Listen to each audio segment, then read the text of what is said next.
Hi hello నమస్తే welcome to BRK health. నేను మానస. ఈ రోజు మనతో పాటు ఒక స్పెషల్ గెస్ట్ ఉన్నారు, వారితో మాట్లాడు. సార్, ఇప్పుడున్న జనరేషన్ లో అన్ని కల్తీ ఫుడ్సే దొరుకుతున్నాయి. ఎక్కువ మంది ఫాస్ట్ ఫుడ్ కన్నీ ఇట్లా బర్గర్ పిజ్జా అని తింటూ ఉన్నారు. సో అలా కాకుండా మనం హెల్తీగా ఉండాలంటే మనం ఎలాంటి డైట్ ఫాలో అవ్వాలంటారు?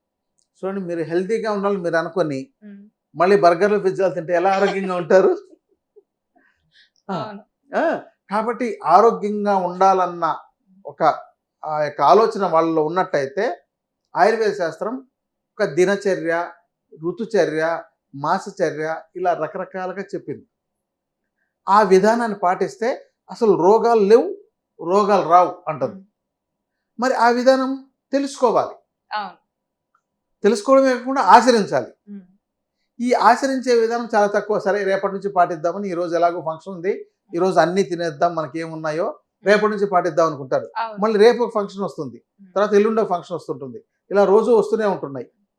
కాబట్టి వాళ్ళ నియమాలు పెట్టుకొని వాళ్ళు తప్పనిసరిగా పాటించాలండి. మీరు అడిగారు కాబట్టి ఒక్కొక్కటి చెప్తాను. దినచర్యలో ఏం చేయాలి? మనం ఉదయం లేవగానే మన శరీరానికి కావాల్సినంత నీటిని అందించాలి. లేవగానే టీ కాఫీలు తాగితే దానివల్ల సమస్యలు వస్తాయి. ఓకే. ముందు మీ నీటిని, ఆ నీరు కూడా శుభ్రంగా ఉందా లేదా, మీరు ఎలాంటి నీటిని తాగుతున్నారు, మినరల్ వాటరా, ఆర్ఓ వాటరా, ఇవి కాదు కావాల్సింది, మరిగించి చల్లార్చిన నీళ్లు. ఎందుకంటే మీరు మిగతా ఆహారాన్ని అంతా మరిగించే కదా తీసుకుంటున్నారు. మీరు మరిగించకుండా తీసుకునేవి ఏమైనా ఉన్నాయనంటే అవి పళ్ళు మాత్రమే. అవును. అది నేచురల్గా మనకు అందిస్తుంది, అవును. దాన్ని అలాగే తినొచ్చు. కానీ మిగతాది మీరు మీరు మీ మీ యొక్క పప్పు ఉడికించాలన్నా కూడా నీళ్లు పోయాలి, ఆ నీళ్లు కూడా ఉడుకుతుంది. రైస్ ఉడికించాలన్నా నీళ్లు పోయాలి, ఆ నీళ్లు కూడా మరుగుతుంది కదా. మరి మామూలుగా తాగే వాటర్ మాత్రం పచ్చివి ఎలా తాగుతారు? కాబట్టి మరిగించి చల్లార్చిన నీళ్ళను మీరు ఎంత తాగగలుగుతారో అంత మోతాదు తీసుకోవాలి. అంటే 1 లీటర్ తీసుకోవాలి, అర లీటర్ తీసుకోవాలి, 5 గ్లాసులు తాగాలి, ఇలాంటి సూత్రాలు ఏమీ లేవు. ఓకే. అంటే వాళ్ళ 3 లీటర్స్ 4 లీటర్స్ ఇలా తాగాలి అని అంటూ ఉంటారు కదా. అది రోజంతా. ఓకే. రోజంతా మీరు ఉదయం లేవగానే అప్పుడు ఏమవుతుంది, మీ యొక్క వెంటనే లోపల విరేచన క్రియ జరుగుతుంది. ఎందుకంటే రాత్రంతా మనం పడుకొని నిద్రపోయినప్పుడు మనకు ఎక్స్క్రేటరీ సిస్టమ్, అంటే మన శరీర శుద్ధి ప్రక్రియ అనేది మొదలవుతుంది. అందుకని మనం పని చేస్తూ ఉంటే మనకు ఎనర్జీ ఇస్తుండాలి బాడీ. మనం పడుకోగానే మనకు ఎక్స్క్రేటరీ మెకానిజం స్టార్ట్ అవుతుంది, అంటే ఇంకా బాడీ శుద్ధి చేసుకోవడం. సో మీరు తీసుకున్న ఈ రోజంతా తీసుకున్న ఆహారంలో ఉపయోగపడినవన్నీ అబ్జర్వ్ చేసుకుని వేస్ట్ అన్నీ ఎక్కడికి నెట్టాలో అక్కడికి నెట్టేస్తుంది. అందుకని ఉదయం లేవగానే మంచినీళ్ళు, మరిగించరాల్సిన నీళ్ళు తాగగలిగినంత తాగితే వెంటనే విరేచనం అవుతుంది, మీ పొట్ట ఖాళీ అయిపోతుంది. ఆ తర్వాత ఇంకొకసారి వీలైతే తాగితే ఇంకేమైనా ఉన్నట్లయితే అవి కూడా క్లీన్ అవుతుంది. తర్వాత మీరు తాగండి, టీ కాఫీ లాంటివి ఏమైనా తాగండి. కానీ అలాంటి వాటికన్నా ఉదయం ఆరోగ్యకరంగా ఉండాలంటే పళ్ళు తినడం మంచిది.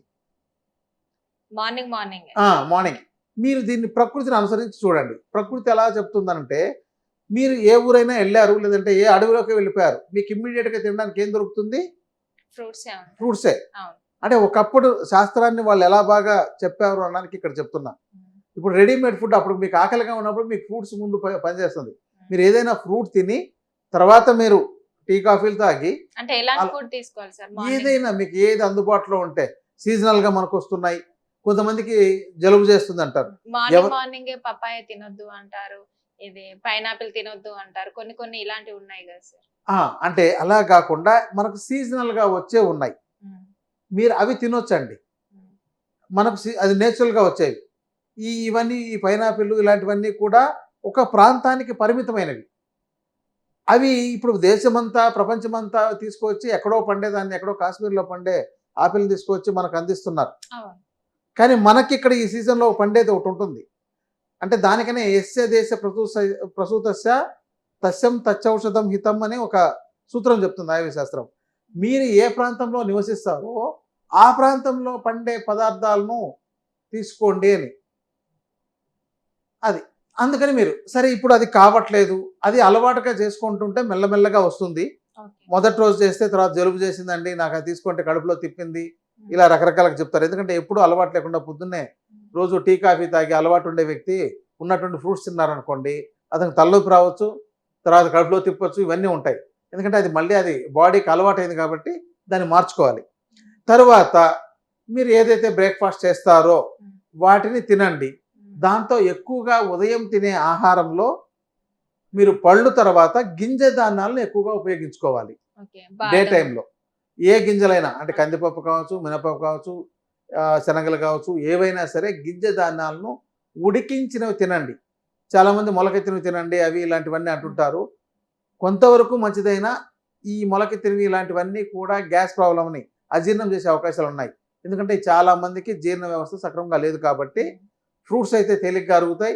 తర్వాత గింజ ధాన్యాలను ఉడికించి దాంతో తయారు చేసిన పదార్థాలను తీసుకోవాలి. తర్వాత మీరు రోజంతా మధ్య మధ్యలో మీరు ఆహారం తీసుకోవడానికి ముందు కొంత నీరు తాగి ఒక 5-10 నిమిషాల తర్వాత ఒక 5 నిమిషాల గ్యాప్లో కూడా మీరు ఆహారం తిని మళ్ళీ తిన్న వెంటనే తాగకుండా ఒక అరగంట తర్వాత మీరు ఎంతైనా నీళ్ళు తాగుతుండొచ్చు. ఈ మధ్య మధ్యలో నీళ్లు తాగకూడదు. ఆహారం తినేటప్పుడు ఎప్పుడైతే మధ్య మధ్యలో నీళ్లు తాగుతున్నట్టయితే మీకు కడుపుబ్బరము, గ్యాస్ సమస్య, ఇండైజెషన్ వచ్చే అవకాశాలు ఉన్నాయి.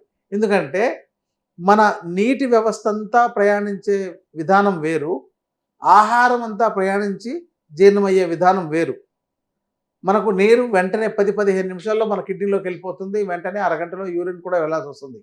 అదే ఆహారం 4 గంటలు పడుతుంది పూర్తిగా జీర్ణం అవడానికి. అది మలం రూపంలో రావాలంటే 4-5 గంటలు దాటిన తర్వాతే అవుతుంది.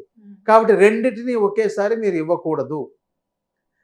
ఆ తర్వాత మధ్యాహ్నం ఆహారం మీకు ఇష్టమైనది తినండి. ఎప్పటికప్పుడు ఫ్రెష్గా వండిన దాన్ని తినండి. వండిన గంటలోపు తినగలిగితే చాలా మంచిది. స్టోర్ చేసినవి, ప్యాక్ చేసినవి మీరు ఎక్కువ వాడొద్దు ఆరోగ్యంగా ఉండాలంటే. తర్వాత సాయంత్రం ఎక్కువగా వెజిటబుల్స్ తీసుకోండి.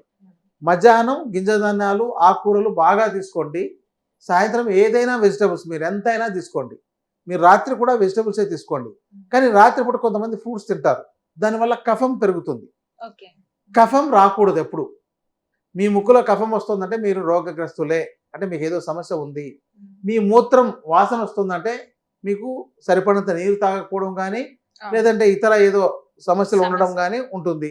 ఆ మూత్రం ఎక్కువ సార్లు వస్తున్నా కూడా సమస్య ఉందని అర్థం, మూత్రం సరిగా రాకపోయినా కూడా సమస్య ఉందని అర్థం.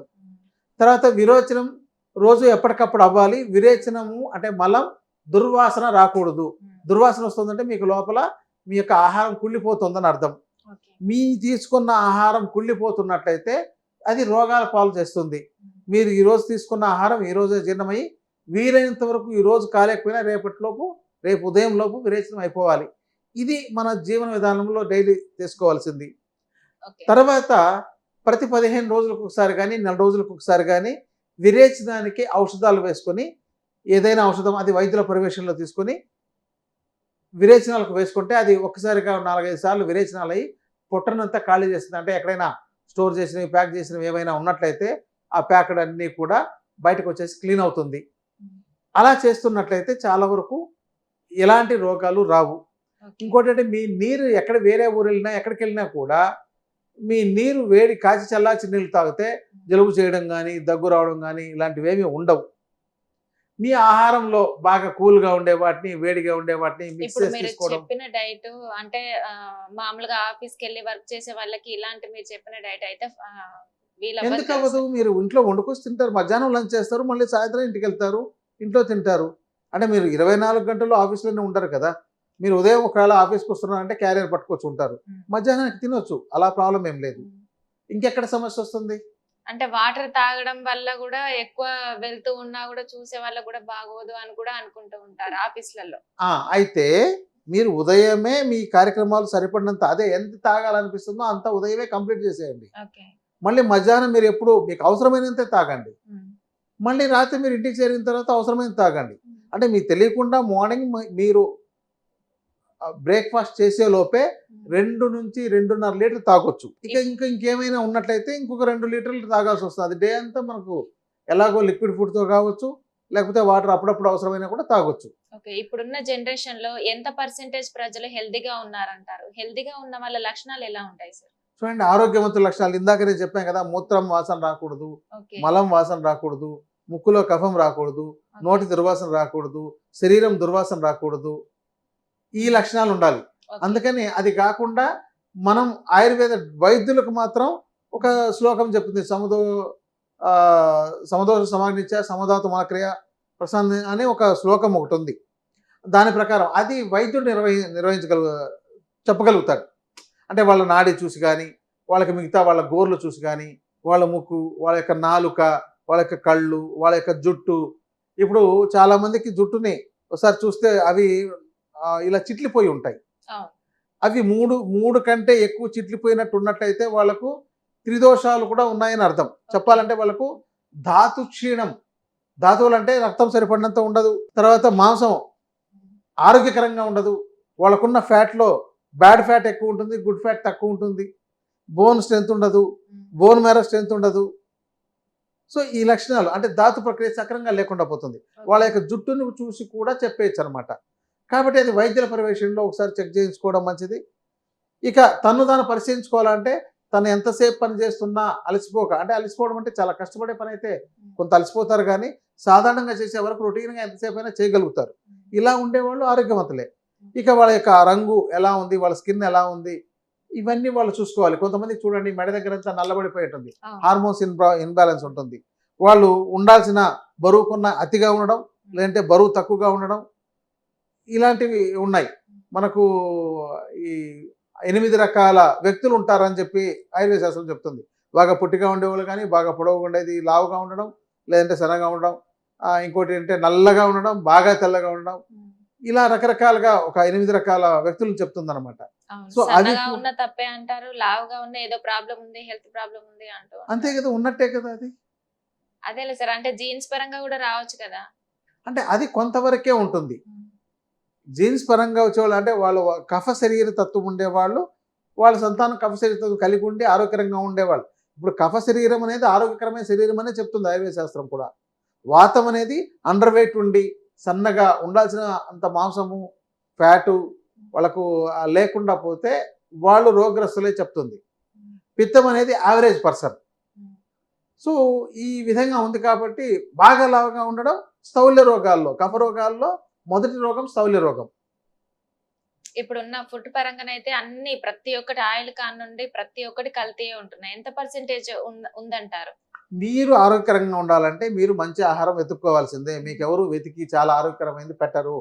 వ్యాపారం చేసేవాళ్ళు వాళ్ళ యొక్క వ్యాపార దృష్టితో, లాభాల దృష్టితో చూస్తారు తప్ప మీకు ఆరోగ్యాన్ని అందించాలనేది ఏమి ఉండదు.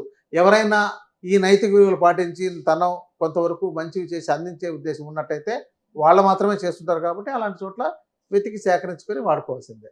Okay sir, thank you so much. మంచి ఇన్ఫర్మేషన్ అందించారు. హెల్తీగా ఉండాలంటే మనం ఎలాంటి డైట్ ఫాలో అవ్వాలి, ఎలాంటివి తినకూడదు, సో చాలా బాగా ఎక్స్ప్లెయిన్ చేశారు sir. Thank you so much. Thank you అమ్మా.